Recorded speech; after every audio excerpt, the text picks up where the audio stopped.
Okay, maybe. Oh, hey, you're there. Yay! Yes. Okay, Sorry. great. All good. This might be the downfall of having a hotel connection. Oh no, are you telling me that a hotel connection is not a high bandwidth streaming Wi-Fi paradise? I'm guessing. Well, we'll soon find out, won't we, over the next hour and a half? We will. Let's see how many times Barry has to reconnect throughout a single recording. This is the risk we take. Just to provide content for our listeners and viewers. Yes. Well, I can tell that you are a little soft spoken, and that's because for you, remind me what time it is. It is happy, and I'm not using any of my usual kit whatsoever. I'm at the other end of the country to what I usually am, in a lovely hotel, and trying to be nice and thoughtful to my neighbours as well. I'm sure they wouldn't mind. Well, I'm sure they appreciate it. Maybe you do a plug while you're there, so that way if they're listening with their ears to the wall, they can tell that you are going to be live and they can listen to you next door. That's true. I'm. If anybody's around the Lytham St Anne's area and wants to come and invade the offshore hotel, then come and find me. Though perhaps talking about invading places is a place we should be at the moment. All right. Yeah, let's not do that. But what I was saying is that you should just announce it to your next door neighbors, so that way they can watch you live. I could put a little note under the door. Yeah, not calling for people to come and dox you live. That would be a little scary. Or as you put it, invade. I'm finding real fun, that one. Chrome has a new feature where you can put two tabs side by side. I've seen that. Or it's new to me anyway. If other people have found this already, then fair play. But I'm quite liking it. It's quite certainly for this, because I've only got one screen. So yeah, I do not know what I did to trigger that, and it happens within the browser. It does. And you right, so you have one tab, then you right click on the other tab that you want to put side by side. And then there is a move tab into split view. Move tab, new tab, split view, current tab. Ah, I see it. Okay, yeah. So that's all right. It's basically like doing the Windows left lock and right lock to the screen, but within the within the browser. Yeah. And so I've now got two of them. So I've got you and the show notes on one, and then I can click the other one, and that gives me two of the news stories that we're using for our content. That amazing. I can look at the same time.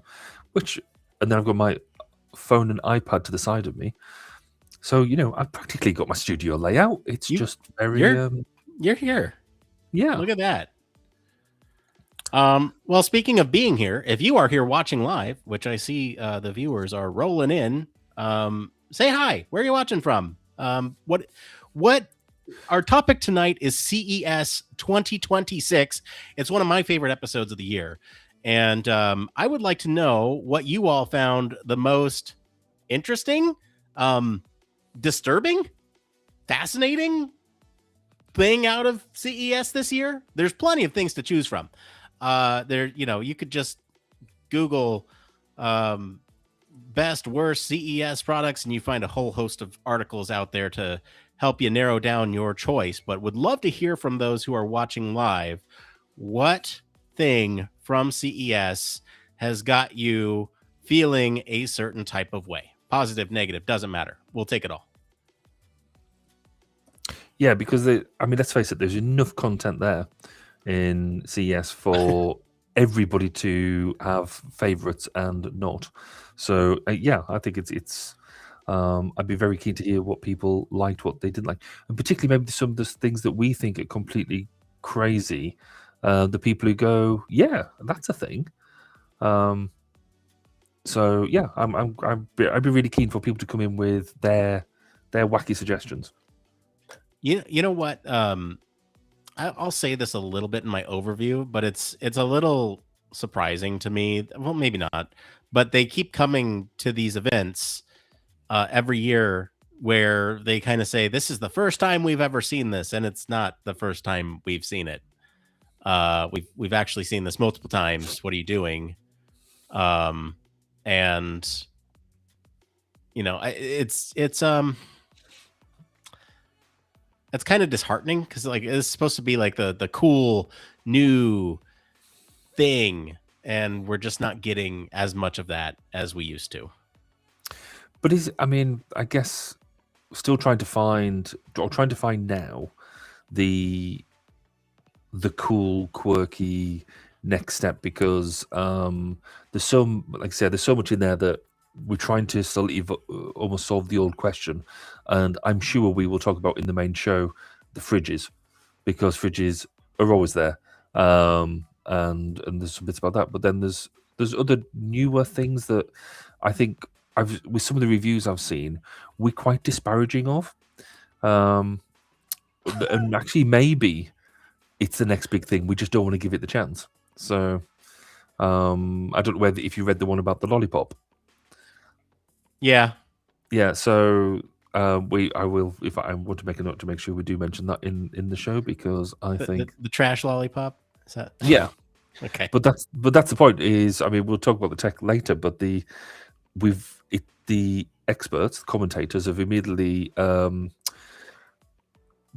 it in the bin, if you will, because they're saying, "Oh well, it's not very eco-friendly." Effectively, it's limited lifetime technology. It's not rechargeable. It's not replayable, and that is all very valid and sort of commentary. But actually, the fundamental principle about what it is, well, it's not solving anything, but the fundamental position of what it does.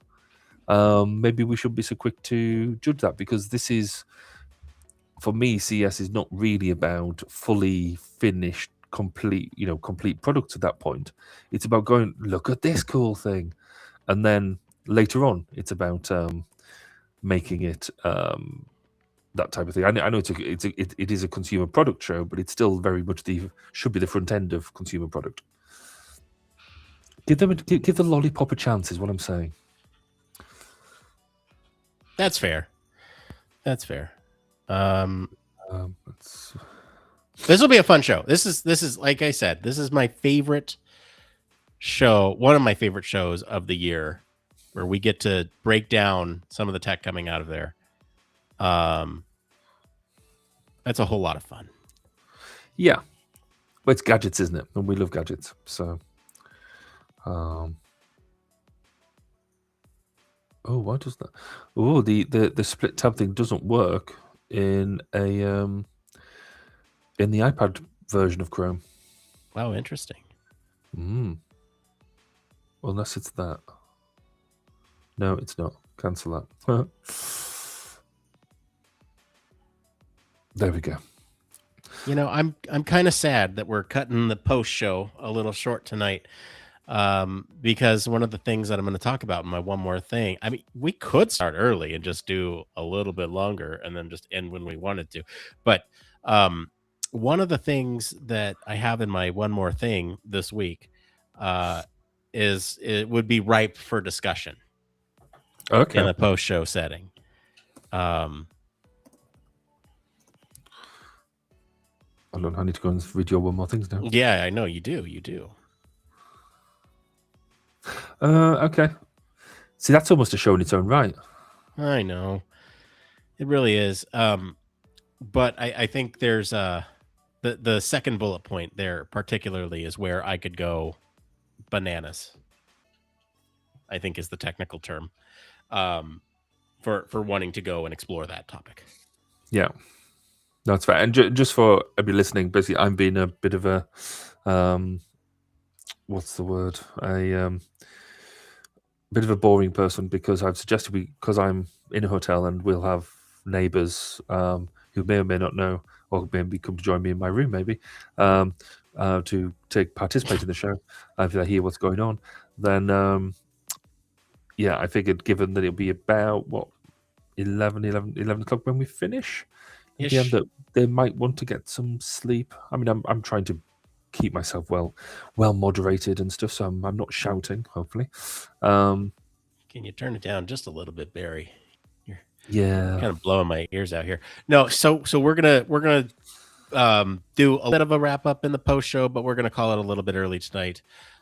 So that way the folks who are listening live next to Barry, Barry's hotel room can get some slumber. And also selfishly, I can then get some slumber as well. And but then that's not selfishly, the main reason. yes. Normally, I'm willing to sacrifice for this channel. I appreciate that, and I'm sure the listeners do too.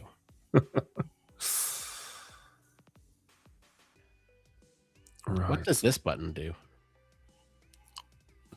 It's always fun when you have them sort of conversations. You ever like press the buttons and just, what does this do? What does that do? Well, certainly now with if you're looking at the new Restream or the Restream layouts, I got to play with that this week because I recorded my first interview for 1202 in over a year. It's very exciting, isn't it? I'm so proud of you. I know. Just got right back in that saddle. I mean, the fact I've still got to produce it now and publish it, but that's all next. That's a later Barry problem. Okay, hang on. I don't want to jinx this, and I'm not going to click any buttons. Can you check to see if we're streaming on TikTok? I want to make sure. On TikTok, yeah. Because I had a beef with TikTok last week. No. Because it says we are. If we are in fact not, then I'm going to have another beef with TikTok. No, we are streaming. We are. Oh, hey, you can see us. Great. Yeah. And in fact, it suggested that it might be streaming to my account as well. Oh. But it shouldn't. No, it's not. It did try and sync with it, but it's probably given me a that's not happening thing. Yeah, because it says we show up in the horizontal. Oh, I haven't got that. Maybe it's because it's going through this account. No, it's not going through that account either. Let's go to TikTok Studio. See, the other thing that like is not great about this, by the way, is that we're clearly locked in. Oh wait, is it? Hold on, I see. Oh yeah, you've attached the wrong account. I see. Who has? You have. It is looks as though. Oh wait, no. Hang on. Yes, it's going through your personal account and not your podcast account. Oh, but is it going live though? It is. Yeah, I got it right here. Wait, hang on. Don't want to dox you. I'll cover that. There we are. Look at that. Wow, check us out. Look at us. Okay, well that's okay. It's cool but irritating because I was hoping to go live through the other account. What's also irritating is that I can't see what people are chatting on ours, which is unfortunate. Without having it up, yes. No, so I see what you mean. I wonder if I went. And this is where, like, I tried to get it to where I could monitor this last week, but the issue is that when I opened that, then it canceled. It like completely severed our connection to TikTok, and so I don't want to do that again. There has to be some way. Like, actually, do me a favor. If you're watching on TikTok right now, can you just type in chat? I want to see if it comes through. Because I don't. Be cool. Yeah, I don't know if it does. Actually, I guess I can chat on yours. Did you link it through TikTok or did you link it through Restream? Through Restream.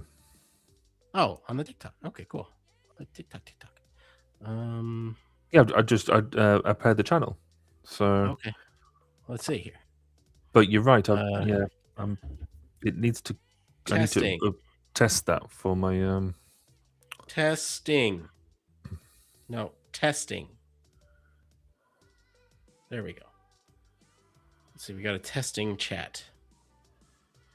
So I'm in my app and I've got nothing coming through. Yeah, that's so odd. Look at us. We're trying to figure. Wait, hold on. If we go to the TikTok studio, what does that do? Because the TikTok studio doesn't show that doesn't think I'm live at all. Isn't this ridiculous? It's like we should be figuring this stuff out. Like I don't know. Right. Like maybe before we go live, we should TikTok. If you're listening to this on TikTok and you are a TikTok guru, can you tell us how it works, please? Because we're not down with the kids enough to understand it. And to be clear, the setup that we're doing is we're casting through Restream, and the channels are paired with TikTok. So you know what? This is embarrassing because there has been a moment, Barry, where we are no longer up with the technology. Which, considering who we are, then that is... considering what we do and who we are, this is very embarrassing. Hold on, I'm just going to do this. So I'm going to go, hello, Nick and Barry. Does this come through the Restream chat? Clearly not. Well, there might be a delay, but I don't know. Might be a delay. Yeah, we'll see. Yeah, I'm not getting anything in my inbox either, which is yes, great. Like I have it up and ready to view. Yeah. This is, look at us live usability test this cross-functional feature. Yes, that's how we get around this. Actually, there is quite a delay on there is a... In fact, I don't know how far. Do I dare click the thing? I don't dare it. I don't dare do it. Don't dare click the thing in case it breaks. Because there's a TikTok live monitor link there. Do you see that? I don't have the same. I only have the channels that I've linked. Oh, what happens if I press them? Oh. Yeah, so, okay. Yeah, I see what you're saying. So I could click on that TikTok live monitor, but I don't want to. But yes, it is streaming to my account, but I do need to set it up to stream to the 1202 account, not my account. But it's only every time. I think this is one of the first few times that it's actually let me stream on TikTok. So, oh, great! There must be lower in the standards. Let's go. Let's go.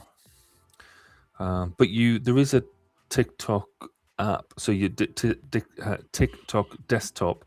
It's an easy thing to say. Thing as well, which that might be helpful. Yeah, I can't see anything. Anyway, if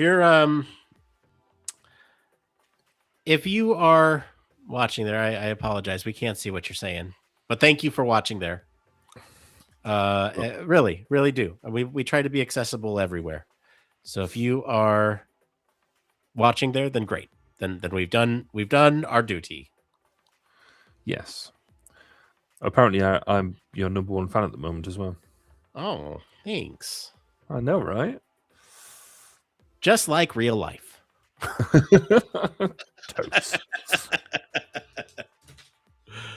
All right. Well, like I said earlier, if we're going to be talking about CES tonight, the weird, the wacky, the wonderful, all of it.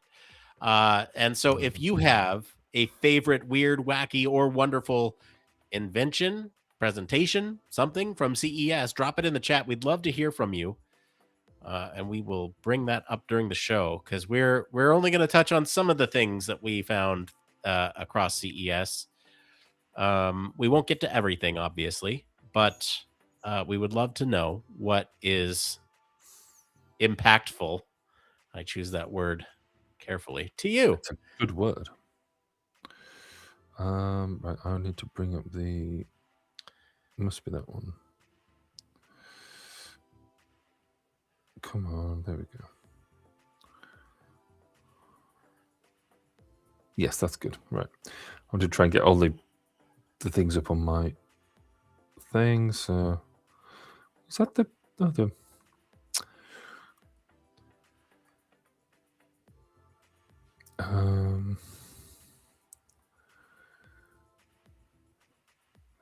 Oh, the yes, because I think if nothing else, I guess we for them. Should we get a list? We should really talk shop for a moment. Obviously, we do usual thoughts. I've chucked a couple of bits in there. What do we want to talk about? Oh god, sorry. The best items first, and just basically cherry pick out of the articles what you. Oh, sure. Yeah, we can do that. I figure we can just do whatever, man. Like there's so many different things that we could talk to. That's what I was saying. Like we should probably have like a list of things. Like I know you want to talk about the fridge, probably with the one with the barcode scanners. Is that the one? Yeah. Yeah, let's do that one for sure. Let's do the Well, we've got to talk about vacuum cleaners because they're probably the only really successful thing. Actually, the way that it's evolved. I'm assuming you want to talk about Legos. Yeah, let's talk about Legos. Let's talk about the Atlas robot. Are you writing these down? I'm just putting them into the notes. Okay, great. Let's talk about that chef's knife. That one's interesting. Let's talk about.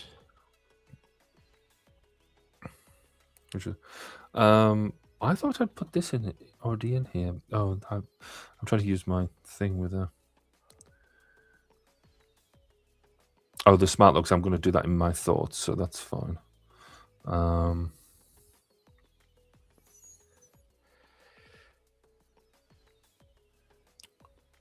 You've spatial presence monitor.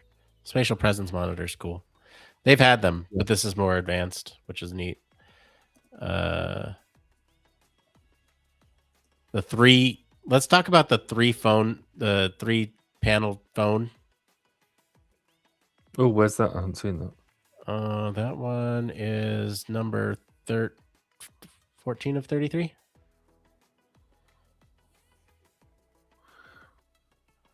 Oh, but are you on the CNET one or the Times?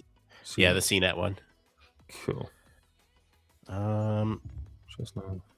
I'll put down the. I'm assuming you'd like to talk about the Star Wars dartboard. Yeah. Star Wars dartboard. I didn't see that one. That's on the CES on the CNET one. Okay. Let's talk about the desktop waifus. Oh, do you want to talk about the My Persona AI? Is that the digital clone? Yeah. Yeah. Okay. Mainly because we've had projects to do with that, and yeah, I was doing it when it was early. People. Oh, the 3-panel phone. Yes. Looking.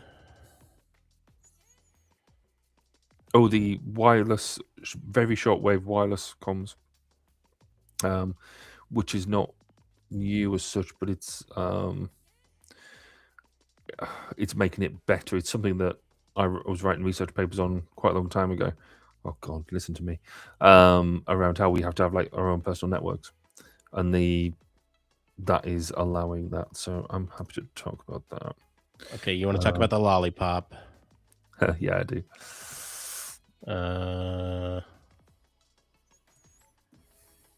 Oh yeah, this Wacky, is it Wacky AI ring? Oh yeah, I'd seen about that, but that's just for recording though, isn't it? It is. It's cool though.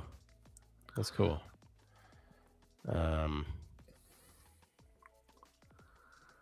And then let's see, from the worst, got the lollipop. So we could always just take the worst from the top and just go all the way through them. There isn't that many. No, there's not too many. been a sort of. I think in some cases they've been a bit harsh on them, if I'm honest. But then in other cases, no. Were these the actual worst in show? Apparently so. Yeah, this is the list of show. Oh, there's the worst of show list. So this is like things that attendees have voted on. Okay, yeah. So you click the link in that one, and it takes you to it. Yeah, there's other ones. Did we do the AI companion, desk companion, the waifu?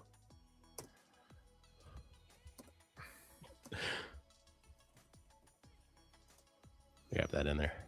Cool. Yeah. All right, great. And then I didn't see the dartboard. I didn't see the Star Wars dartboard. That is on the CES. It's quite near the top. It's in fact it's just below the chef's knife. Is it the CNET one? Yes, CNET one. Oh, okay. We could take a look. So below the chef's knife, above headphones that act like smart glasses. Oh, bullseye more than Womp Rats with the Star Wars dartboard. Gotcha.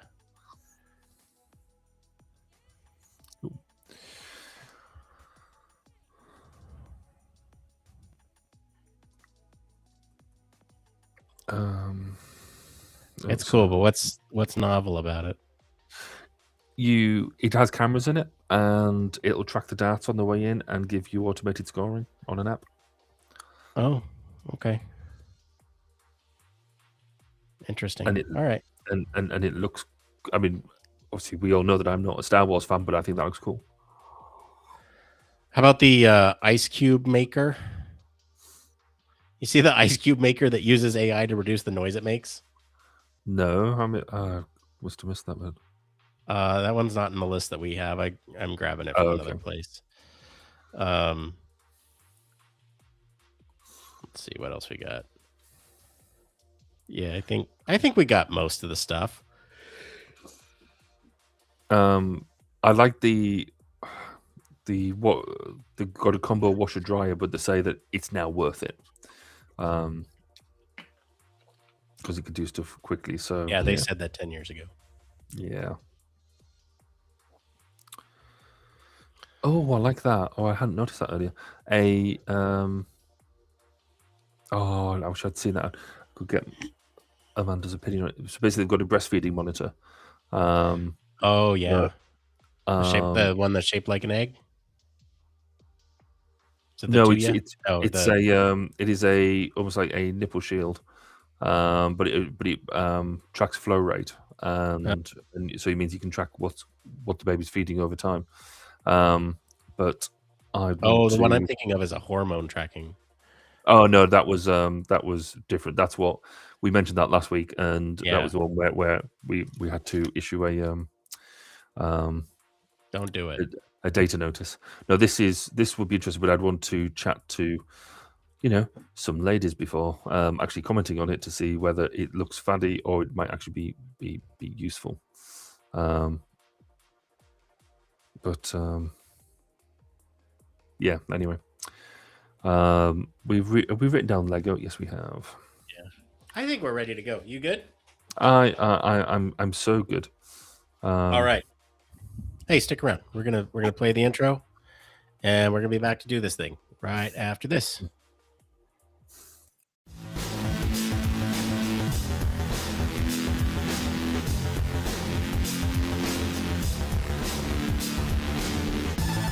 Welcome to Human Factors Cast, your weekly podcast for human factors, psychology, and design.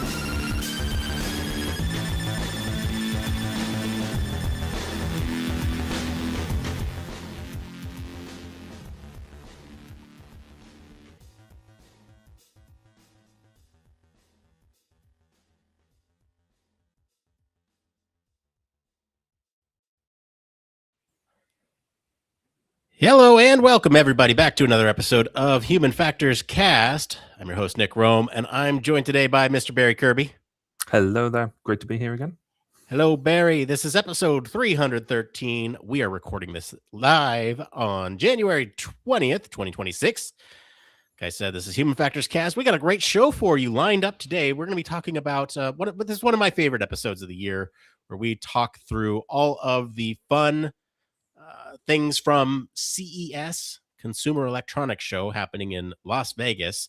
I know this happened a couple weeks ago, but due to our scheduling, we are just now getting to it. But for some programming notes, Barry, I know you have a very exciting update that you'd like to tell people about. Yeah, certainly over at 1202, we've got the first interview in the bag. So, having had a hiatus for 12, 13 months, we decided to relaunch with what we're doing, and we're going to be talking about UX, and particularly the use of UX in defense. But it's not all roses, because when my guest went in and to register and give me all his guest details, he sent me a message saying, "Is your website supposed to look like this?" And you went to the link for 1202 podcast.com, which I've been telling everybody to go to for quite a long time. And it turns out it doesn't go to my podcast page anymore. And because somebody else set that domain licensing up for me, I tried to get in touch with them to say, look, could you just sort this out? And they couldn't, and all sorts of shenanigans trying to get it sorted has ensued. So, in order to circumvent all that, you now go to 1202pod.com, not 1202podcast.com, and I've now got domain security on that and everything under my own control, because I am that sort of person. So, yes, you're now in the first interview will go live next week at 1202pod.com. Excellent. I remember when we had our own domain issues, and now we have humanfactorscast.com too. So it's all good. Go to the right domains. Yes. That's it. But let's get into the news, because I'm excited for it.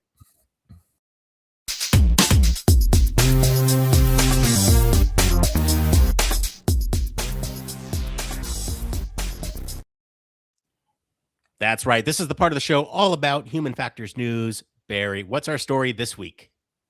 So this episode, we're heading to, as you've already said, CES 2026, where Human Factors is quietly the main character. On one side, you've got genuinely thoughtful innovations such as modular repairable headphones that anticipate battery regulations, stair-climbing vacuums and LiDAR lawn bots trying to adapt to real homes, circadian-friendly lamps and sunrise clocks that respect sleep biology, and safer paper-based batteries and reducing e-waste. On the other side, though, we get the worst in show tour. Voice-only refrigerators with no handles, AI baristas that require a subscription to keep making coffee, anime AI soulmates packed on your desk with always-on mics and cameras, and fitness gear that openly admits it can't protect your data. So, Nick, you've seen all the stuff within CES and what's been going on. What's your thoughts? What have you liked? Yes, we've consolidated several lists for you all. So we're looking at the best and the worst of CES. And one thing that is really sticking out to me, at least from all the coverage that I've seen, even outside of these. Whoa. You obviously didn't want to share your thoughts. Okay. I didn't, because am I back? Can you hear me? Yeah, no, you're back. Okay, great. All right, so let me just start from the top. So we've consolidated a list here, a list of lists, if you will, from a lot of different sources. And one of the things that I'm noticing across all those lists is the use of AI. And this is coverage that's coming out from a lot of different sources, not just these lists, but coverage actually coming from the event. You're seeing AI everywhere. And this is, I think, even to some companies' detriment. They're calling things that aren't AI just to get in on the buzzword, just to get in as part of the conversation. These things are cool in some ways, but they don't actually do it. They don't actually use AI to do the thing, but they're still calling it AI as a buzzword. And I think, that it's a cool thing, but I don't think we need to actually just apply it blanketly to everything. The other thing that I'm starting to notice is that there's a lot of these devices that are coming out of CES that I think suffer from the technical term enshittification. Enshittification products worse over time, and I think they're at that were showcased here that are actually bad experiences. And especially for things that are supposed to be smart appliances. I wonder if we're more willing to accept these bad experiences for these smart devices. And the one that comes to my mind is you mentioned it at the tail end of your of the blurb, which was like the barista that you need a subscription to keep making. Like, why? Mm. Why? Um, to me, it's like there's another one about a bike, and it just to me it feels like we are we are sort of building in these bad experiences because of marketing models and not because it's what's right for the end user. And that bothers me. But we'll get into all that and more. But Barry, what's your sort of thoughts? What's resonating with you about CES this year? So clearly, CES robots was a massive theme across all different types. And who thought that we would need quite so many in play? But this is all very much a historically you they'd be a very niche thing to see, and only like the very rich people would have them. But it is getting to the point where they're making people's everyday lives easier.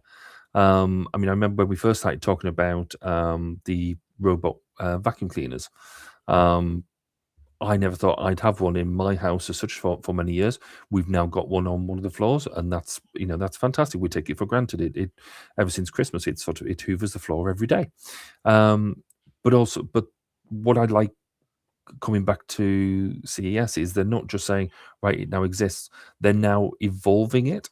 So we'll probably get into it, but we've now got what the vacuum cleaner is back because it's climbing the stairs. Um, there is also the development for development's sake.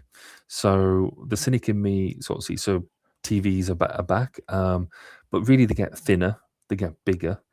Um, why do we need them so thin and so big? So the big drivers like wallpaper TVs, we don't necessarily need that. But if you want to show off stuff, then that's cool. Um, security seems to be more of a thing. So they're talking about smart locks, and basically having a lot more robust technologies looking at smart locks, which is when you're looking at the front of your home. But a lot of them do still seem to have the problem of being device dependent. So what they're trying to get over is like the need to use biometrics and things like that. But it's not actually saying that you're home; it's saying that your phone's home. Bit more into self-care. So you've got various lamps and sleep supports and things like that. So really trying to use technology to give you a better quality of life, which is quite nice. But it seems that some of this really is coming into the consumer market. It's neat, it's geeky, it's bringing geeky to the masses. But as you kind of alluded to, is the key to all of this is usability. And if it does seem to be that that historically you could have really cool gadgets and get away with it because the technology wasn't quite there. Usability is now a serious thing, and there should be no excuse for not having good usable products. So lecture over. Shall we? Which are your favorite items that you would like to talk through? We have a list here. Why don't we just talk through the list here? We have let's start with the Atlas robot. What do you think about the Atlas robot? Interesting, isn't it? Because it's one of these robots that is actually a robot. It looks like it, and it sort of smells like it. It's trying to be almost a Swiss Army knife of capabilities, but it seems like it's actually robust. It seems like it's been on its real journey. But everybody knows, obviously, the coming from Boston Dynamics, it's gone on that journey, and we've all followed that journey. So it's interesting to see what it's there and what it's doing. Personally, I'm still not entirely sure we're there to have such a device in your home. Is it gonna feel intrusive? Being what it is, but I'd still have one if anybody's willing to pass one over. What about you, Nick? Where are you at with So, Atlas? yeah, so this particular version of Atlas that they had brought up during CES was to be worked on in Hyundai factories. Yeah. And so I also don't think it's ready for the home, but it's interesting that now we're starting to see it in the workplace. And I think that's the first stage to acceptance, to having some of these things in the phone. If you're going to work and you're working alongside these things, then it makes it a lot more easy, more palatable to bring it into the home. So that way you can have it alongside you and your family. Um, there's an interesting tactile thing happening with these robots. There's um, accounts of these being soft touch plastic, Mm.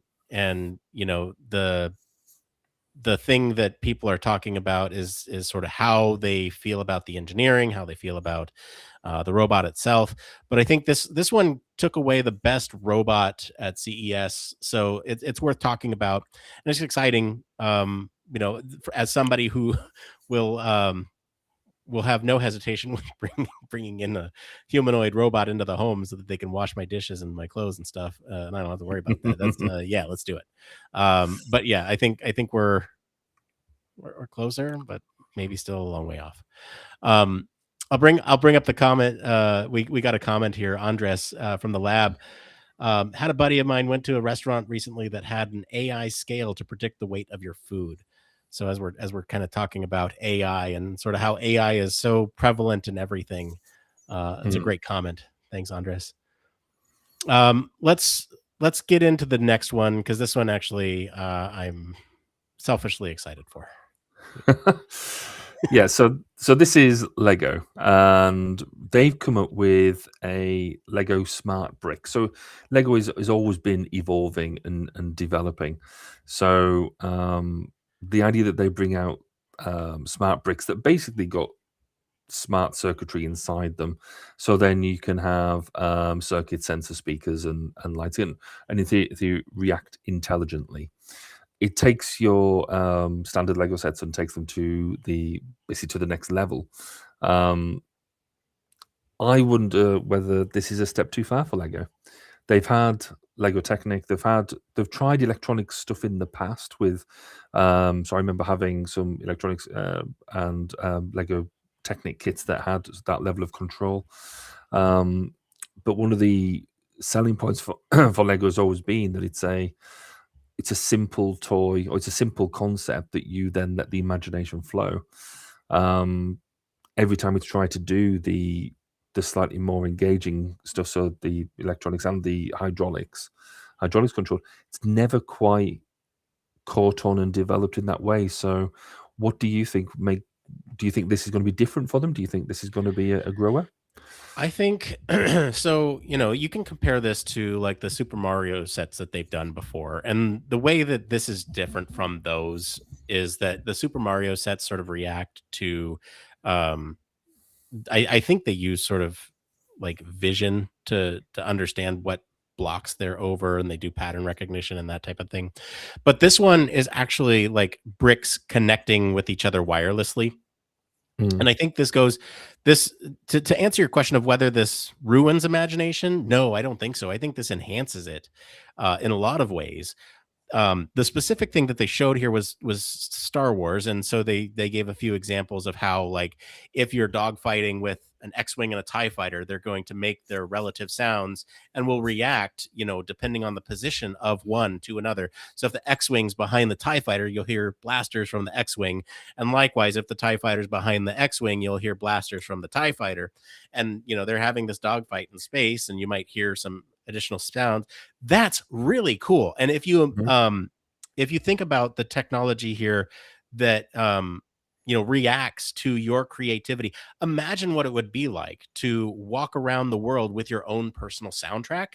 I think that's kind of what's happening with when children go and play with these toys. There's a lot of people who are really negative on these smart bricks, but I am actually very positive on them because of some of the things that you brought up with Lego Technic, with some of the other mechanical elements of Lego. You see whole school teams building robotics. Mm. And so I can imagine that if they open source these bricks to a certain degree, or provide a framework for children to code, their own responses to these bricks as they interact with other elements, I think the sky's the limit with really what you can do with Lego and robotics. And that to me is really exciting with a young, for somebody like me with a young child who's super into being curious about the world. So for me, it's a huge win, and I'm excited for it. Good. No, I think, like I said, I think it'll be interesting to see how it's implemented and what they do, what they learn from how they've done these things in the past that haven't necessarily taken off. And it might just be that the level of technology and the level of miniaturization allows a significant step change in what they're doing. I hope my cynicism is not rewarded. I hope it's good. I hope it's good too. Let's talk about vacuum cleaners. You brought this one up. Yeah, I mean, as I said in the intro, I think one of the tasks that everybody hates to do is vacuum cleaning.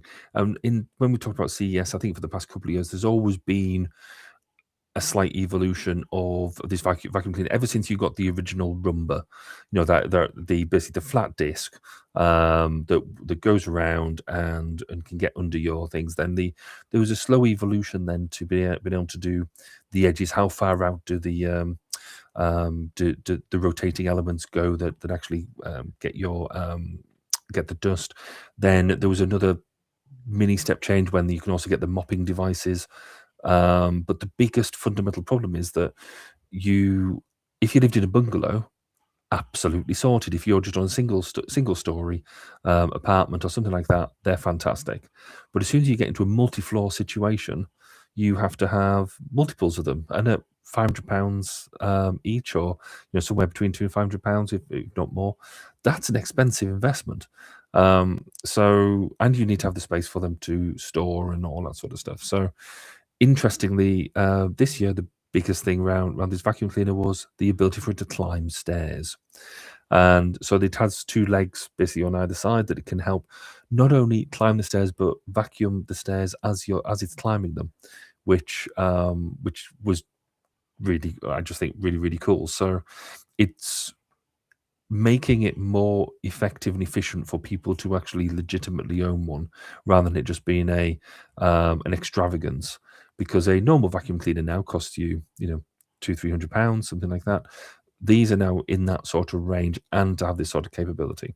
So I'm really, really quite impressed. It's something that's been at CES for quite a while, evolving, but it seems to do a significant evolution every time. So I'm almost quite excited for next year to see how they top this. Yeah, this one particularly is interesting because I think there are some other things going on with RoboVacs that have traditionally posed as issues, and I speak from this as like a parent, right? There's often things that are on the floor that should not be on the floor. Yep. And I wonder if this type of solution here, where you to describe the robot, by the way, it's got these two sort of arms with elbows on the side, and where the hands would be are wheels, and it sort of balances itself on these wheels and uses all the software inside to sort of keep itself balanced. And will use the arms to push itself up, so that way it can go up and over these stairs. It can also do a lot of other things too. But I wonder if that is sort of the next step, is if they can use this to maneuver over obstacles. They show it actually maneuvering over things like ramps. They showed stairs, and if you want to get about like some statistics here, it took the Saros rover approximately 30 to 40 seconds to climb about 5 large steps. So it's not super fast. It could probably get up half a flight of stairs in a minute. And so then, but whether or not that's actually cleaning time, I don't think so. So it's not actually cleaning the steps as it's going. That's just climbing. And so, can it get over obstacles? Can it do it can apparently dance, which is a cool thing, I guess, if you want to show this off to your friends. But yeah, I mean, I don't know what it will take, because I'm one of those consumers where I'm just waiting for someday when there's going to be a RoboVac that does it all. And I'm like, okay, that's it. I got to get that. But I haven't seen it yet. And this is close, but it's not quite there for me. And I don't know what the thing is that would put it over the edge. So our entry point was when my daughter wanted one for Christmas when she was moving into her new house and into a new flat. So we got her one, and it was one of the cheaper end of the market because you're like, fair enough, make it work. But she set it up to go around our living room, and it suddenly dawned on me what the winning strategy of it is because it's not how long it takes; it's the fact it's doing it when you're not there. And so it can do it almost as slowly as you want, or just do bits of it because you're off, you're doing other things, and it's just happening while you're not there. So that was almost a dawning realization, which sounds obvious as soon as you say it, but it was sort of one of these things that it's that time crunching thing that like this. Why we like dishwashers, you fill it up and then you walk away and leave it, and that type of thing. So, yeah. No, I'm more of a fan of it than I anticipated I would be. You know what? I think I know what the entry point is for me.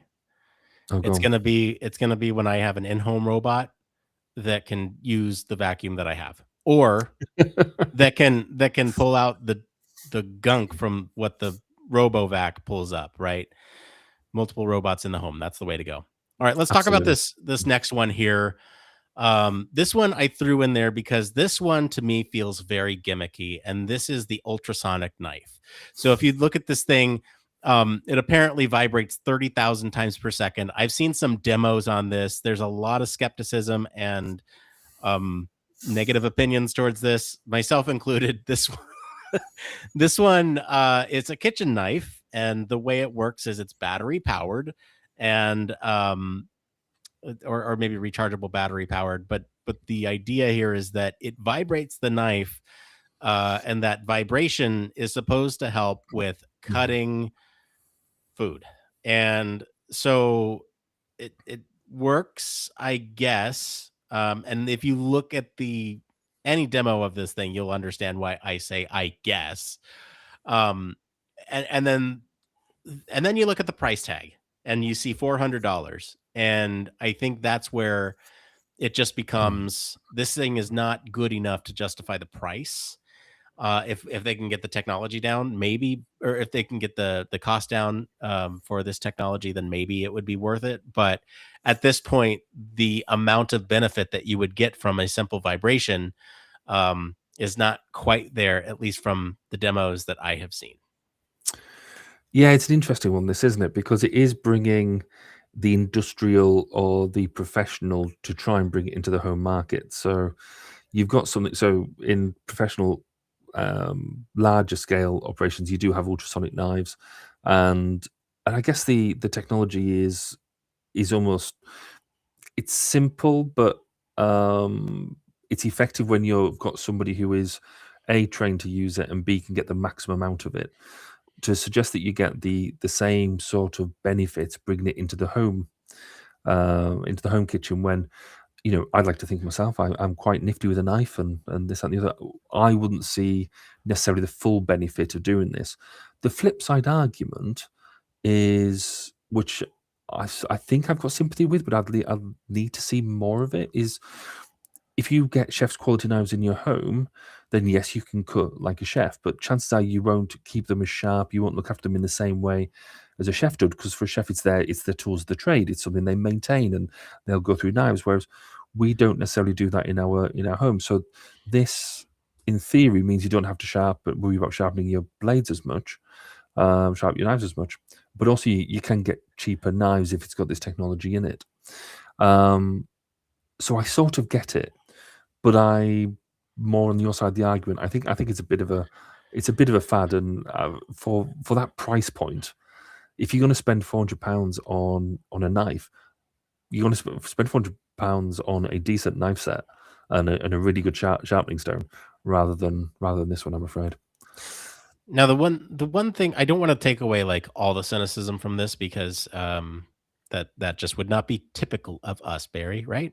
I know, right? So let's the thing that I keep hearing repeatedly is that it helps in terms of the amount of pressure it would take to cut something, which, fine, fair. And to most people, that difference in pressure is not going to be worth the $400. But I tend to think about this from like an accessibility perspective as well, where if you think about folks who have like arthritis or carpal tunnel, or some sort of ailment with their hands or arms where they cannot press as hard, this might assist them with that. And so for that, I will give it like bonus points for helping with accessibility, because you help those with accessibility needs, and it helps everybody downstream. So maybe someday this technology will be a little bit more affordable, but for now, maybe we use it in more of those specialized circumstances. Yeah, and I think it's definitely that. It's obviously the way we described it right from the beginning. It's taken from the professional to bring it into the home, and I think if you cut that price point down to something that is more akin to, like I said, a more affordable but expensive knife, rather than $400, maybe $50, $30, something like that, then you're gonna get take up of it. But it's not $400. I'm sorry. Let's talk about this next one here. This one's worth a mention, if only because there is an upgraded version of a spatial presence sensor, and these are going to be cool for applications like Internet of Things type of thing, where home automation, that type of thing. Where the main sort of benefit to these spatial sensors is that you have like a less invasive way of tracking where people are in your home versus like having cameras everywhere. And so, there's a little bit more privacy when it comes to that. But it's cool, and I'm excited to see where the tech goes, or what the applications are. There's probably a number of toolkits where they utilize these sensors, but anything from you on this one, Barry? The one thing I like about it is it looks all right. It looks like something you could easily have in your home, and it not be a glaring signal that it's a monitored accommodation. It's not, it's basically something that looks like it fits on the wall, and it could be anything at that point. So I think they've taken some efforts to make it be something that is sensible. It looks apart, and therefore is not screaming the special monitoring going on. So I think that it deserves kudos points for that, and therefore that makes it a lot more useful on that way. I think the other bit as well is that the fact that they've done it for monitoring, but it's also, as you say, that it can be coordinated with smart lamps, with smart plug, all the smart technologies. So it actually makes it useful for the occupant, not just in time of emergency. So it's almost making it dual use in that respect. So yeah, because again, it's something that we've seen a lot of before, but I think this takes it to a next level, which I'm very much a fan of. So the next one, I think I'm going to leave in your hands, because you're clearly a massive darts fan, as well as being a Star Wars fan. So what's the next one? Huge darts fan. I've played darts maybe twice in my life. The Star Wars dartboard is a cool thing, I guess. I think the the interesting thing about this is that it uses cameras to track the darts as they come over to the board, and it sounds like there's this omni light ring that goes along the outside, and those are the cameras that track your position. It sends that to an app to keep track of your score, and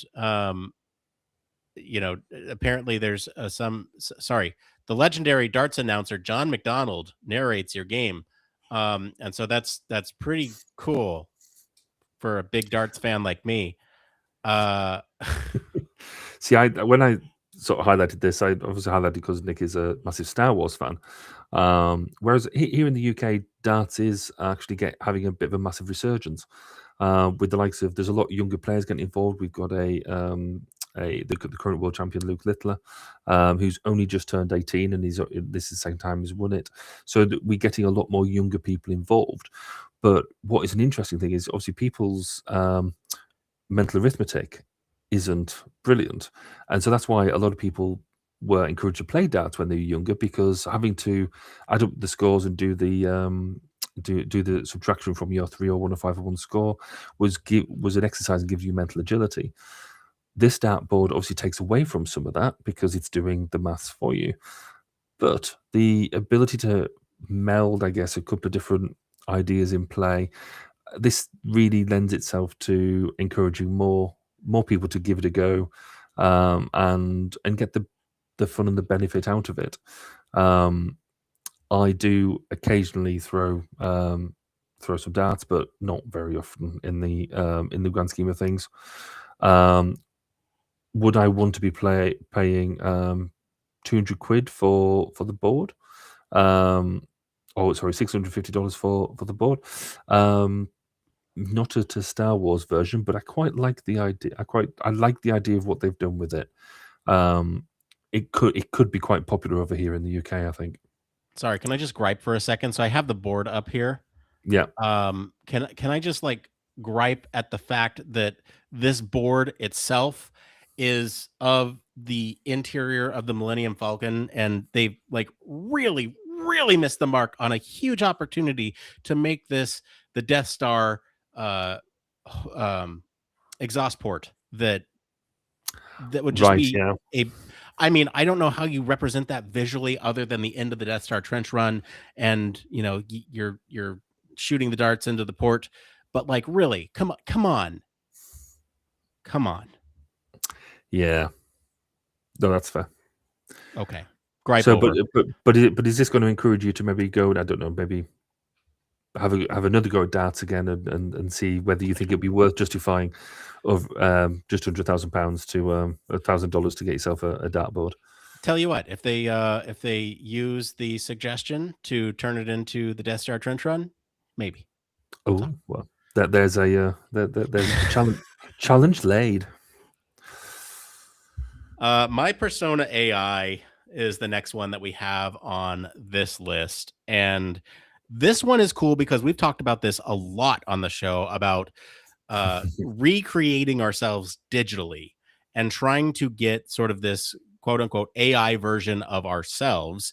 And this is what this My Persona AI software. What is it? Is it software? Is it what it's hoping to do? So this isn't new. In fact, a whole bunch of years ago, and I think I've talked about this on the show before. I was the topic of a virtual. In fact, a virtual Barry was created where you could ask a virtual version of me what it could do and all that sort of stuff. But the amount of effort it took to do all the learning, to do all that sort of stuff, was just really, really difficult. The concept was spot on, and the concept was amazing, and not too dissimilar to what is being talked about here. As in, you can ask questions, and get the same sort of answers as what you'll get from me live. What this has done is take that idea. Obviously, they've had the idea, but you working with the idea and actually using current technology to make it happen. And it's a really, I think it's a clever idea. Firstly, it can. I like the idea of basically checking yourself, checking your own thoughts, using this as a way to do that, and see what sort of ask it questions as if it was you. But then you give it to other people if they want to work out what you would say in a certain situation. Using this. My Persona AI, you could do that, which is fun. Integrating that into your voice and text chat is possibly a step far. I mean, I like the idea of it. I'm currently experimenting with a couple of different AI models integrated with my emailers, which is giving me drafts of responses and things like that, which is becoming fairly common. So it could do that, but it's then a small step for potentially, if it's on your phone, for it to actually do the responding without any human intervention. So there is a bit of a well-trodden ground when we come on this show about warning about the use of AI. But fundamentally, as an app, I like it, and I fancy having a go with it to see how it works, to see what the implementation is like compared to what we imagined probably about 8 years ago now. In fact, maybe slightly more. I still would love to do the experiment where you have a digital me, digital you, and they do a podcast and see how it compares to a real thing. It'd just be hilarious. Maybe this would be the platform to help us do that. Perhaps. 3-panel phones are a thing. Moving on. Do they need to be a thing? Sorry. Do they? I don't know. I maybe. So let me talk about this from like a perspective where I've used a I don't own one, but I've used a 2-panel phone, and it's an interesting experience because these the thing that you think about with these foldable phones is, what does that crease look like on the screen? And I think the technology has come a long way from what you might think if you have not seen one of these in person in a while. The latest tech on these is actually really good. You can see the like fold in the phone, but only from like an angle. If you're straight on, you can't really tell where it's at because of the screen, but you can still feel where it's at with your fingers, which is a little bit jarring when you're like on a larger screen and you're trying to do something tactile, like play a game or something to that effect. Um, it's really interesting how far it's come, and I don't know how much better they can get it. It's quite amazing. And so to have a 3-panel phone, that's the next step. And what you're really looking at that point is you're kind of pulling out a tablet from your pocket. If you think about it, right? What kind of use cases could you have? I can think of a lot of use cases in fields where you need to, do data entry or something, or, you have gloves on and you need to poke at buttons on a device, but you don't have the real estate on your person to keep a tablet, and so you have something like the trifold, right? This Galaxy Z trifold.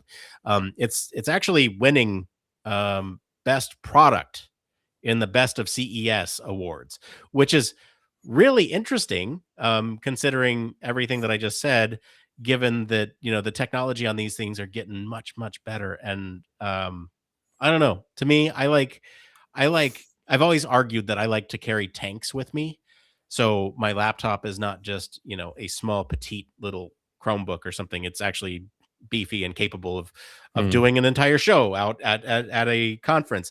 And I would argue the same about my phone. I tend to like something that's powerful and that can do a lot. And now with something like this, the folding screens are big at CES, but this one specifically in a phone format, I don't know. What are your thoughts on the whole foldable phone thing? So, coming from the position that I've not used a folding phone, old school, I really like the flip phones, clam phones, things like that.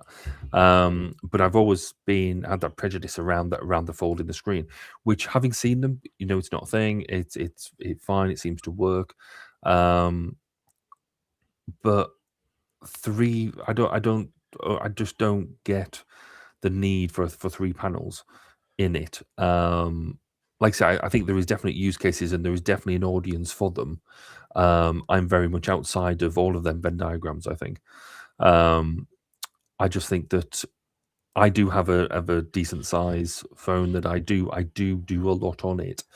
But if I'm doing stuff that needs a larger screen, then I'm going to a tablet or I'm going to a laptop. So I think there's also perhaps a thing there. I'm maybe do myself a slight injustice because I also think that if it was more capable, I would do more things on it. And so I would find it harder. It's hard enough to put a phone down now at the moment, that actually maybe with this as well, I would maybe find it harder to put down because I'd be using it more like a tablet than the phone as is. So I think from a technology development point of view, brilliant. The fact that we can have basically origami phones and we getting down that thing, the screen technology, and it's not just the screens, it's the hinging, it's the way that you get the circuitry around it and things like that. Absolutely brilliant. Do I want one or in fact need one? No, I really don't. To me, the biggest question I have is, how do the cases work for a trifold? Yeah, well, How, yeah. how do you put a case on this thing? That's anyway. It's a problem for a different kind of engineer. Well, somebody else. Yes. Okay, you want to talk about this local Wi-Fi? Yeah, only briefly, because I think this is one of them technologies that's going to be, I think, end up being a bit of a backbone technology in the same way that we use Wi-Fi and Bluetooth now. So most devices, when we talk about smart devices, wearables, they're either connected by Wi-Fi or by Bluetooth or both. Bluetooth probably more for low power, low density data. If you get into high density data, you're using more of a Wi-Fi solution. But the Lexana YR is a more of a high-powered local Wi-Fi that is built around that whole wearable and very local architectures. So so you're not going to get anything flash on the front of it in the same way. You don't go out and buy just a Bluetooth device. It's going to be embedded in other things. It's going to work that way, but it's going to empower wearable technologies and local small technologies in a way that will enable the development of technologies in the future. So there's not a massive amount of HF involvement involved in this per se, except for the fact it's going to be an enabler of future technologies. So it's just worth, I think, highlighting and flagging and just say, well done, folks. Okay, should we get to the fridges? Let's get to the fridge. The I thought refrigerator. you wanted to talk about waifu. Oh, sorry, I You skipped missed over waifu. waifus. How could I skip over the anime desktop waifus? This is an invention from Razer that it's called Project Ava, and it's essentially just it's a holographic desk companion, and it has built into it cameras and microphones, and it is directly into our favorite AI Grok, and so have fun with that. But I think the concept here is interesting that we are this one won one of the worst in show things. So I think I will try to put a positive spin on the technology, um, but a negative spin on the implementation. So I think what they're doing here is they're preying on lonely people who want a desk companion or a companion just in general. I think the larger trend that I'm seeing with this is that there is a market want for some sort of assistant that is on your desk. And to date, the options that we have are some of the big giants, and they're I'm trying to not use any trigger words here that would set them off, but the in-home listening devices, those are your desk assistants right now. Mm. This provides some sort of visual element to that provides you with feedback, that is not traditionally available now, unless you look at one of the um, ones with a screen. We'll say that. And Yep. then, I think there's an interesting personification that's happening here, that we're personifying uh, these companions to assist us with things, right? This Razer Project Ava is specifically for things like gaming, and it says everyday assistant, but you can customize it, you can choose different characters, and I think that there's something interesting to that when you look at the long term. I'd love to have a personal assistant that's less gimmicky on my desk, that would help me with like scheduling and stuff, or to remind me about things, and plugged into a different AI than Grok. Uh, it's a Yeah. negative selling point for me.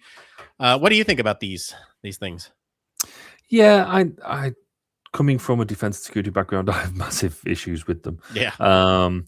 But I guess to do them some credit, I guess they are looking at we're always about integration and integrating into workspaces and stuff. So it's kind of doing that, but just as I try and get on a positive element of it, it's wide into grok, which in the UK it's just been banned, or the implementation of it has been banned for what it does to pictures of people. So you just don't know. Yeah, I think I just don't like it. I can't dress it up anymore. We use smart speakers, assistants, and things like that sort of sparingly now. I don't think they're necessarily as they're as popular as they were. They're definitely coming. They've definitely got their space and their niche. I just don't think this needs to be anywhere near it. Fair enough. Yeah. Let's talk about fridges. Yeah. I've got something else we don't need to be anyway. So, but the story of the humble refrigerator is an interesting one. It's been around CES for as long as we can remember, because who would have thought that the fridge is just about making food cold? So we've had cameras in fridges, we've had cameras outside fridges, we've got barcode scanners now on fridges, so to track what's in there. We've had more Android tablets embedded into fridges. We've got computing and telling you what you've got in the fridge, and therefore what recipes you can make, and trying to track it. And again, there's another the Samsung Family Hub Smart Fridge with AI embedded, no less, has also won Worst in Show for repairability. Fundamentally, I'm doing the negative bit first, but I think there is a positive element to this, because on the negative bit, really, fridges are about keeping the food cold and allowing longevity. Yes, it can help with a bit of family planning, but as in like shopping and things like that. But fundamentally, it keeps on coming back because nobody uses it in that, or very few people use it in that way. People buy them with the screens on, and having spoken to somebody the other day who worked in one of our larger domestic appliance store shop chains, he was telling us that as soon as these ones come in with screens and things like that, they if you go into the right areas, they absolutely sell. People want them. And I think that's largely down to not because of the fact of what it intelligently does within the fridge, but the fact that you've got some real estate in the kitchen because that can be used more intelligently. So we all use fridges, or at least certainly every fridge we've ever had has always got things stuck to it. It's always got any receipts or anything has got a magnet on there, and you've got on there, or you've got a bit of a family notepad about who's doing what and things like that. So really what we're trying to do is almost get away from the fridge being the technology in the fridge being helping us use the stuff in the fridge, but recognize it's a massive piece of real estate within the kitchen that gets utilized. And so are we just utilizing that space better? So I think for all of that, I think it's good recognition within this element that we're using, that's real estate that can be used and could be used in a clever, intelligent way.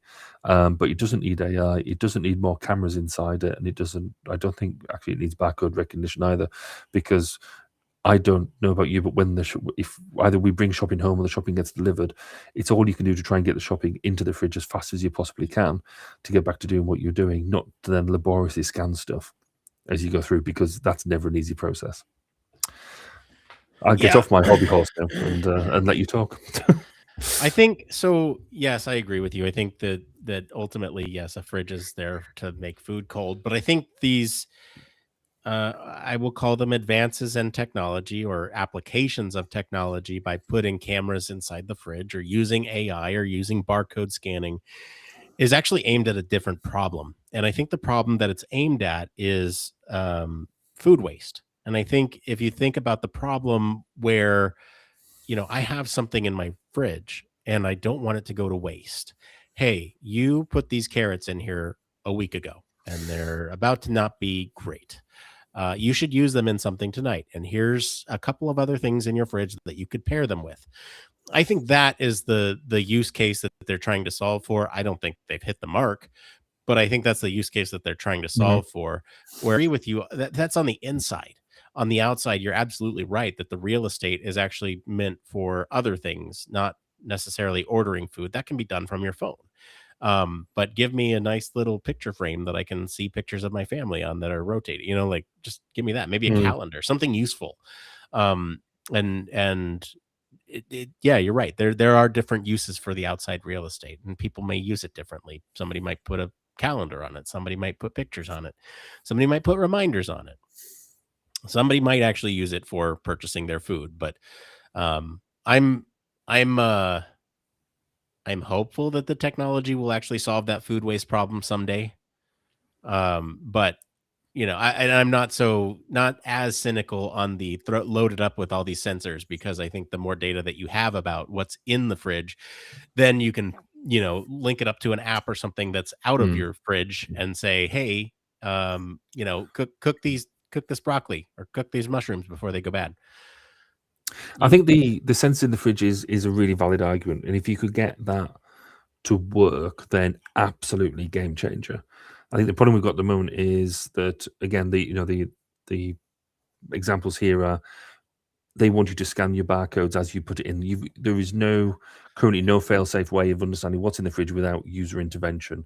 And the users, we all know, they might use it. They'll spend a lot of money on this, on a fridge like this. So therefore, for maybe the first month, I'll be hopeful. The first month, you will religiously scan all of your items in, to the point that you don't do it once, and then actually you didn't do it last time, so it didn't really matter, and then you won't do it again, and so it'll be junk. I agree with you. All right, you just wrote down fitness here. What about fitness? Yeah, so there's a lot of fitness and well-being stuff in here that I think is really interesting. So stuff around, I think there's a lot of recognition that we're not getting outside enough. So there is the sun replacement lamps.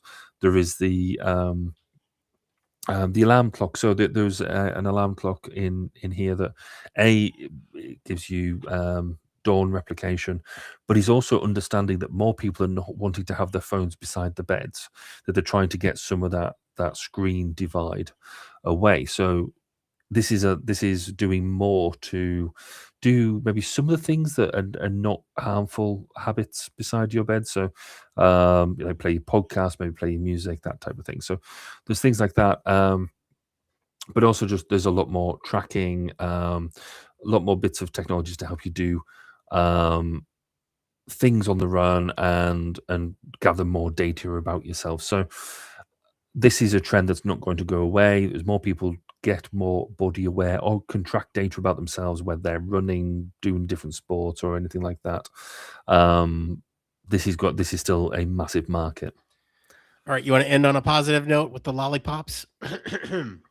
Yeah, I think the lollipop is an ace thing. So the lollipop, and it's called where is it? The Lollipop Star, and the idea is that it's a lollipop that when you suck on it, it also plays music, so you can basically taste the music as you're sucking on it. Which is a really interesting use of that idea that it vibrates and you hear it through jaw vibrations and things like that. The reason why it's got so much attention is it's basically single use. It's single use battery, single use plastics, and so as soon as you've used it, you throw it away, which is really disappointing, because as it says in quite a lot of the articles, there's going to be, after CES, there's going to be loads and loads of dumpsters around the place with just lots of these in them. I think from the perspective of future stuff, I think it's possibly, as a novelty item, I think there's actually some bits of the technology there that could be quite interesting about how we deal with sound and the use of sound and vibration through. We already have bone conduction, but is there a different novel use for it? So worth investigating, but I think we need to give the lollipops a chance. I don't know. It screams of greed to me. The thing that they could have done here is made, a base that has vibrations that carry that to your face, and you could recharge it, and that to me seems like a much more eco-friendly option than something like this. It wouldn't have made it much to make it rechargeable. Not with the electronics capabilities of today. Yeah. But yeah, or reloadable even if they Mm. I see the thing about this is that right now they sell these so that way they can corner the market on this thing. Anyway, all right. I'm off my soapbox. Positive note, CES 2026 was a hit. I think there was a lot of great stuff. Lots of stuff I'm excited about. I think overall this is maybe one of the I hate to say this, but least exciting CESs that we've seen in a while. Mm. There's not like a whole lot of things that are transformative. There's a lot of things that are interesting, but not like are going to change the way that we live our lives. I don't know. Final thoughts on CES 2026, Barry. Yeah, I'd agree with that. I think what we've seen this year is evolution of ideas rather than revolution of new thought. So, may is this a sign that we're sort of plateauing in terms of creativity of new consumerware? Probably not. I would like to think there's still new things out there for us to do. Um, Maybe it's just been a year that people thought, take a bit of time off, and that clearly shows in it. I think quite a lot of the output. Yeah. All right. Huge thank you to New York Times, CNET, and the Register for our news stories today, and CES, of course, for all the gadgets. If you want to follow along with the news stories, we do post links to all the original articles in our Discord, where you can find us and join us for more discussion on these stories and much more. We're going to take a quick break, and we'll be right back right after this. Human Factors Cast brings you the best in human factors news, interviews, conference coverage, and overall fun conversations into each and every episode we produce. But we can't do it without you. The Human Factors Cast network is 100% listener supported. All the funds that go into running the show come from our listeners. Our patrons are our priority, and we want to ensure we're giving back to you for supporting us. Pledges start at just $1 per month and include rewards like access to our weekly Q&As with the hosts, personalized professional reviews, and Human Factors Minute, a Patreon-only weekly podcast where the hosts break down unique, obscure, and interesting human factors topics in just 1 minute. Patreon rewards are always evolving, so stop by patreon.com/humanfactorscast to see what support level may be right for you. Thank you, and remember, it depends.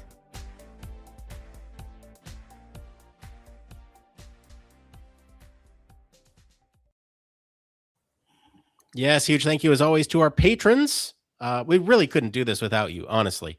If you want to become a patron and want to get involved in the patron community and get some special perks, you can find us there. Human Factors Cast Patreon, which is patreon.com/Human Factors Cast. It's up above Barry's face if you're watching live. So we don't have time for It Came From, but we still have some stuff to catch up on over the years, so we will get to it. I promise. We just had so much fun talking about CES this week. But let's just get into one more thing. Needs no introduction. Just talking about other things. Barry, what do you got?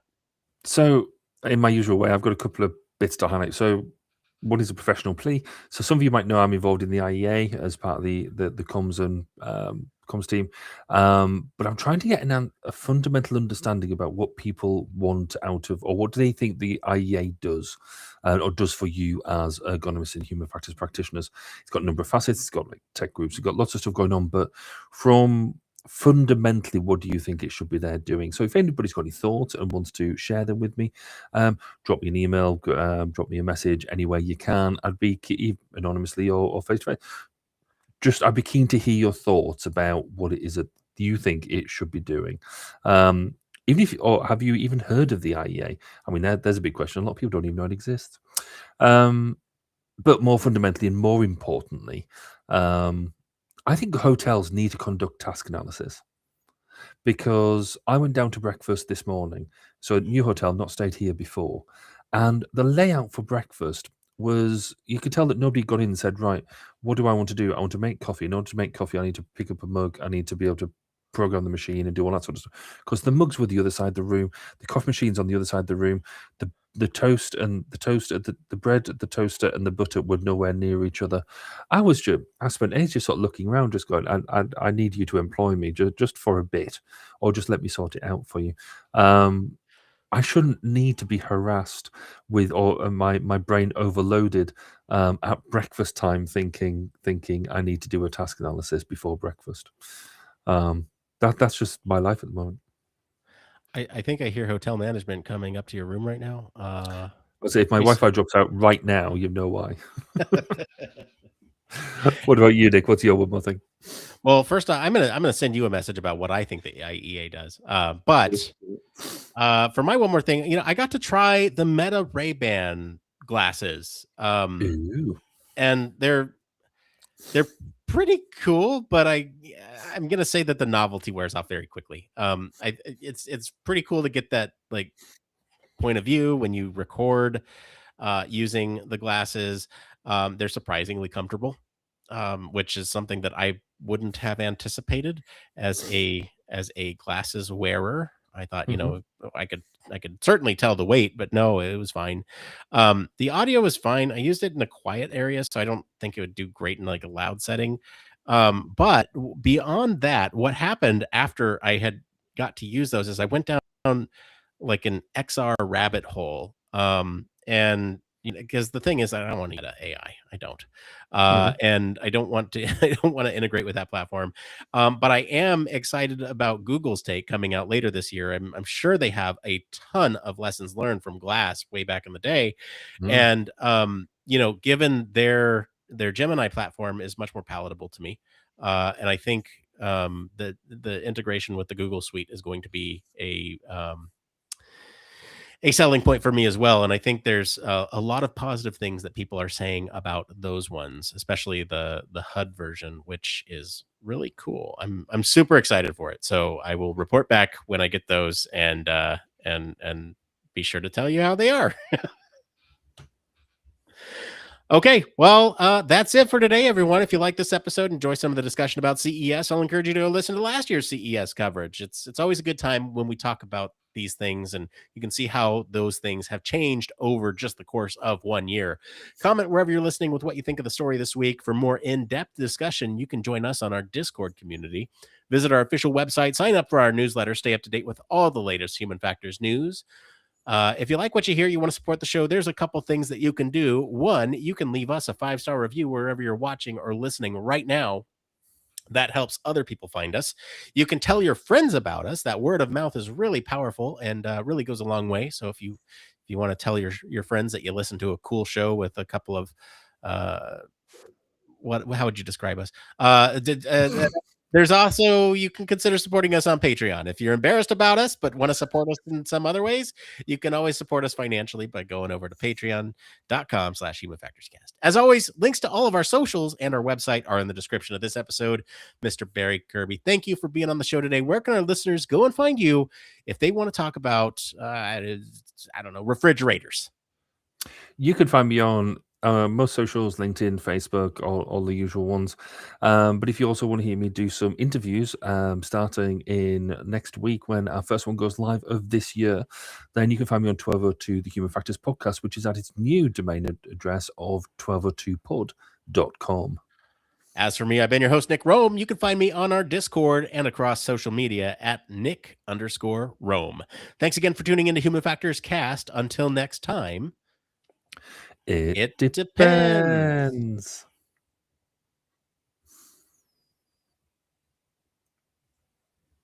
Music. I know. I'm working on it. There we go. All right, very very short post show for you tonight because the hotel management has been banging on Barry's door for the last 5 minutes, telling him, "What are you telling people about our bed and breakfast?" Yeah, that's true. It's I tell you what, going to that whole having to change podcasting, it was so enlightening about how easily, if you don't how easily it could all be derailed if you're not careful. Because I don't know how long that. Are you at liberty to talk about what happened in a public, like to where it wouldn't compromise any security? Yeah, I think so. So in effect, I'd had a when I set up the podcast and was decided I was going to have a domain for it because I was just running through normal channels. So it's when I particularly when I was going to have a podcast. So we use Podpage as the actual content provider, as the content host, but obviously you then have a domain that takes the addressing and points it at Podpage. And so I had a company or a guy within a company to set up that domain name for me because it's what he does, and he was like, yeah, he was happy to do it, and that was all sorted out. So then fast forward a couple of years, he's now left that company. And it wasn't until this happened that I was like, okay, tried to reach out, but of course he'd moved on, so there was and for various reasons there wasn't any records there, and he wasn't part of the main account. So they were like, oh, really sorry, we don't have access to that. So I tried to reach out to the individual themselves, and they just give it a good old ignoring. They might not have seen it, but anyway, they no responses to any help. And so I reached out to the registrar, who was looking at it, saying, "Look, this has clearly been changed. It's going to the wrong place. You can see, whilst I'm not down as the registered owner, you can tell it's for me because look, here's my ID, and look at the podcast and what it relates to." And they basically came back and said, "Yeah, there's nothing we can do." So we could go and arbitrate for it and try and do all that. Well, I was like, well, I'm not going to give them the satisfaction. And really, the amount of traffic I get through the website as such is not huge. So not compared to people direct finding on either the podcast channels or YouTube or through the shorts. So was it worth the hassle? Because it cost money at that point to try and arbitrate for it. And so I was like, is there any other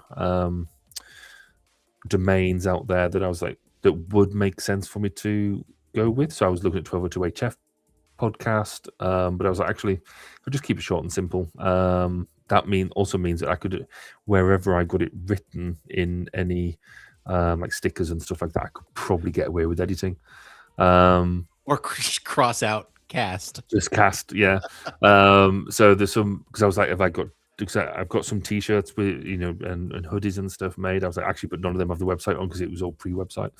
So it hasn't been. So then we come up with 1202podcast.com, but because I've registered it under my own domain account, then, which I've got a couple of others, I can also get the domain protection as well, which means it just adds that extra level of security. So slight lesson learned for me that I should have had it secured. Either you've either got to be completely on board with the company who's doing it for you, or if you're doing it yourself, if you've got any thoughts about that, pull it to where it is and you've got control over it. I also think domain registration companies now are a lot better at being more user friendly. So they walk you through more how to manage it. So it's not like even like 10 years ago. I think being a part of your job as a website seller, there was a bit of a black art there in how to do the domain registration and stuff. Whereas I think that is now just way more easier. So a lot easier to do and a lot easier to play with. But it's something I could have really done without having to mess about with.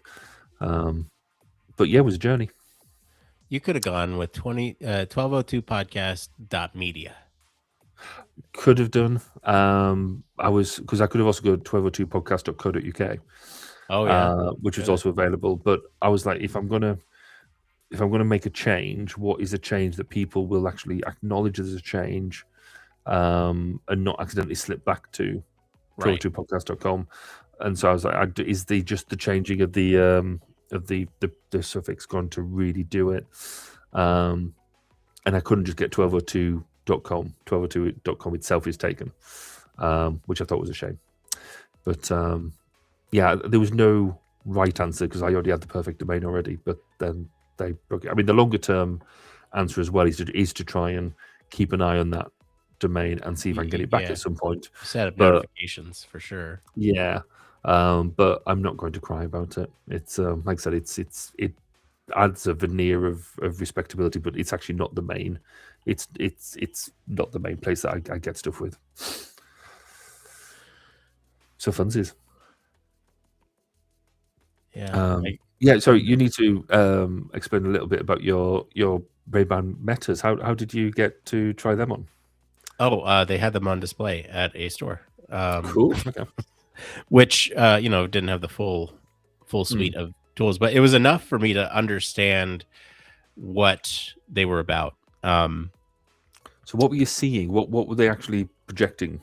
Nothing. Onto you? It was the non-projecting type. I see. But there was a display that it was kind of like the app that you could do the recording, and then you would see what you're seeing on the display there. Right. Okay. So that was interesting. My wife and I, she's about a foot shorter than me. No, 10 inches shorter than me, and I was like, "This is what you look like to me," from my point of view. And then this is what you look like to me. So that was interesting. And like I said, I think there's I will be so interested in trying the Google ones when they come out. I will likely buy a pair because those are going to be real cool. We'll have shows. We'll have to do a show when that happens. Oh yeah, absolutely. Yeah. Cool. All right. Well, we should probably wrap up so that you can go talk to hotel management about task analyses, and just thank you for joining us tonight. If you have been with us for any amount of time, thank you for being with us tonight. Really appreciate that. We'll be back sometime around the February 5th time frame. Hopefully you have no conflicts then, Barry. I barely looked out with January yet, but I don't think so. I think we're good. Okay. All right. So probably February 5th is when we will be back. And we'll be back to talk about something. And what that something is, well, you'll have to join us on Discord to see what news stories are coming through the feed. And you can join us there and tell us what you want to hear about. Until then, Barry, any last words before you go and talk to hotel management? No, me and hotel management will go and have some fun. Thank you very much for all the fun tonight. It's great. All right. Until then, see ya. Bye, everybody. Bye. Bye. Are you tired of boring lectures and textbooks on human factors and UX? Well, grab your headphones and get ready for a wild ride with the Human Factors Minute podcast. Each minute is like a mini crash course packed with valuable insights and information on various organizations, conferences, usability methods, theories, models, certifications, tools, and much more. We'll take you on a journey through the fascinating world of human factors, from the ancient history to the latest trends and developments. Listen in as we explore the field and discover new ways to enhance the user experience. From the Think Aloud protocol to the critical incident technique, focus groups, iterative design, we'll make sure that you're the smartest person in the room. Tune in on the 10th, the 20th, and the last day of every month for a new and interesting tidbit related to human factors.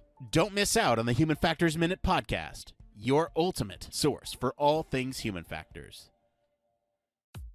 Human Factors Cast brings you the best in human factors news, interviews, conference coverage, and overall fun conversations into each and every episode we produce. But we can't do it without you. The Human Factors Cast network is 100% listener supported. All the funds that go into running the show come from our listeners.